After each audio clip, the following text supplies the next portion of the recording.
let's get down to the business of fatherhood.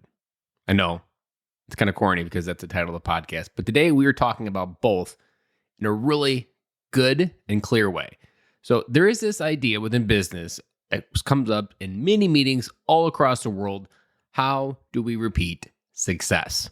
Because as a business, if you produce a product or you do a service, you're continually do that. You have new customers, you have customers that continue to buy things, and they expect something every single time from you that you have to have the exact same quality on that. Now, if you're a manufacturer and you work for a manufacturer, that might already kind of be a baked in mindset because literally on an assembly line, quality is about how do you make sure at the end of the assembly line you have the exact same product with the exact same quality within the exact same tolerances of what success looks like and what a good product looks like that your company is going to put a brand on. Now, the same thing applies in fatherhood. How do you repeat a good day? How do you repeat good behaviors? How do you repeat having that moment that everything kind of seemed to line up and work out? Now, in fatherhood, it can be a little bit more messy because it's almost like you got drunk monkeys on the assembly line trying to assemble stuff, and you're trying to figure out how to get the product at the end, but yet the drunk monkeys keep kind of going all over the place and don't listen, they don't follow directions. And those drunk monkeys can sometimes feel like your kids. And no matter what age they probably are, there's probably a drunk monkey in all sides of the kids where they just do the opposite of whatever you tell them. But the same question still applies. How do you repeat success? And I want to introduce something because as I've talked to dads, I've realized what common to me isn't always common to everybody. And this one within business is the same thing. So there is a kind of like an organization out there called ISO.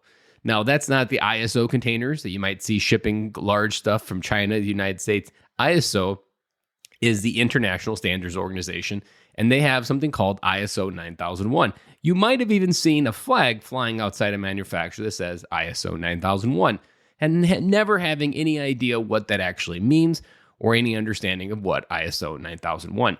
Now, there's a couple different threads to this. You could also have heard this connected to Six Sigma, which is related to quality. You might have heard the term 5S.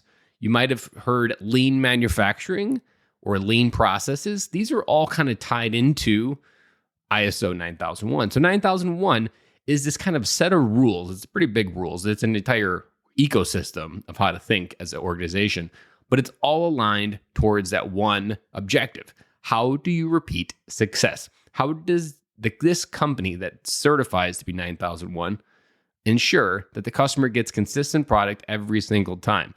And most importantly, within that is when something doesn't go right, how does the company reiterate the process to make sure that it doesn't happen again? Because it's about continuous improvement. It's about continuous learning within an organization. So twofold with this episode. If you're a business and you work in business, you're a leader or anybody within a business that struggles to repeat success and it kind of feels like you're relearning every week of what we learned last week, maybe ISO 9001. Now, you don't need to apply it because it's mainly applied for manufacturers, but there are a lot of lessons that I learned by going through it twice with two different companies to be 9001. And just the overall mindset, like how do you think about creating success every single time from the call center to the product line? Anything that you do as a company could be part of that. There's a story that I learned from my CEO about Sony Ericsson. They were starting projects of like 10 a week on the new phones coming down. So there could be a phone just getting ready to launch. And at the same time, there's a new phone that's just starting the pipeline. So how do you make a lesson that was learned at launch already go back into the process and be ready for the next time that you start a new phone? And you want to make sure that these things don't kind of trip you up each time. Now, let's tie that back into fatherhood. How do you create success each time?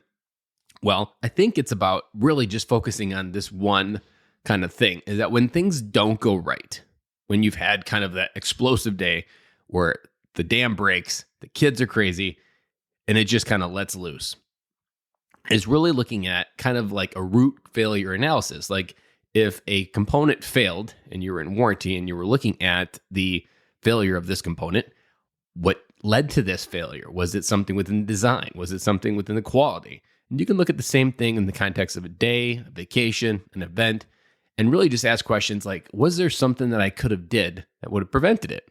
Was there something that I could have done that would have increased the likelihood of success?